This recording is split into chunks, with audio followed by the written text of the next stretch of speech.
Hello friends, welcome back. I am Raju stock analysis में आपका स्वागत है। आज हम जिस स्टॉक पे बात करने वाले हैं उसका नाम है CMS इन्फो सिस्टम लिमिटेड।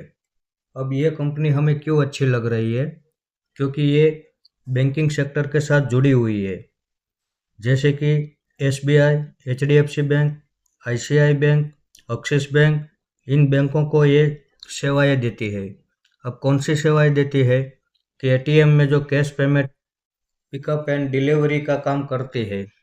हम जिस ATM से कैश पेमेंट विड्रॉल करते हैं, ये उसी ATM के साथ जुड़ी हुई है। अब इनका बिजनेस है ATM के मशीन में cash payment pickup and delivery का। इनके ग्राहक बहुत बड़े बड़े हैं।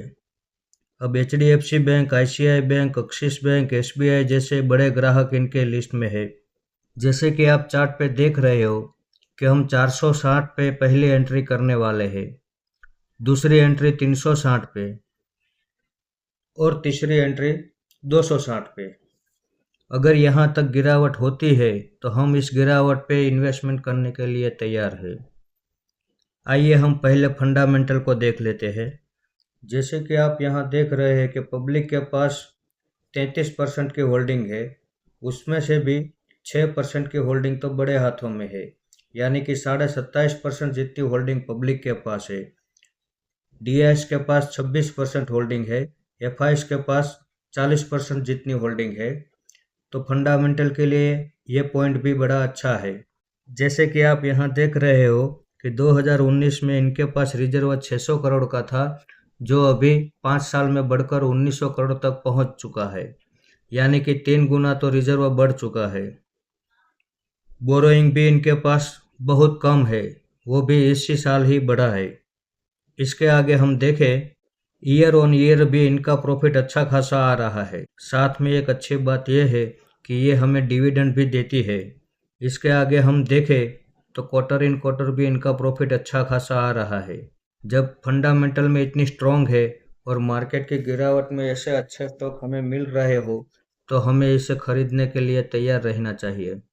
अब जैसे हमने फंडामेंटल देखा तो बहुत स्ट्रॉन्ग है, साथ में चार्ट में भी टेक्निकल पैटर्न भी इनकी बड़ी ज़बरदस्त चलती है।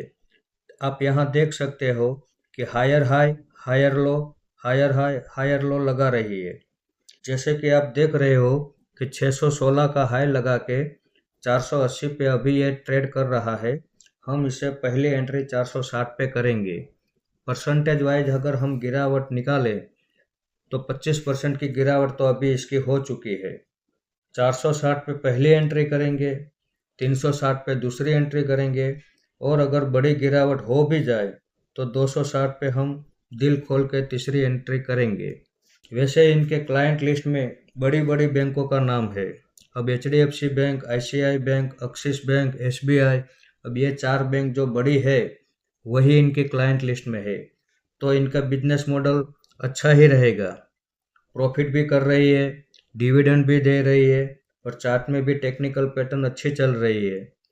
अब इनके फंडामेंटल में तो कोई खराबी नहीं है। हाई से 25% की गिरावट भी हो चुकी है। इनका बिजनेस मॉडल भी बड़ा अच्छा है, तो उसे हम हर गिरावट पे खरीदने के लिए तैयार रहेंगे। इस पे हम भरोसा कर सकते हैं। और मार्केट की गिरावट के साथ साथ ये भी गिरावट कर रहा है, तो हमें इस गिरावट का फ़ायदा उठाना चाहिए। वैसे मैं किसी भी स्टॉक में बाय सेल करने की रिकमेंडेशन नहीं करता दोस्तों। आप अपने हिसाब से ट्रेडिंग या इन्वेस्टमेंट कर सकते हैं। ऐसे ही अच्छे अच्छे टेक्निकल और फंडामेंटल वाले स्टॉक मैं आपके सामने लाता रहूँगा। आपने यहाँ तक मेरा वीडियो देखा, इसके लिए आपका बहुत बहुत धन्यवाद।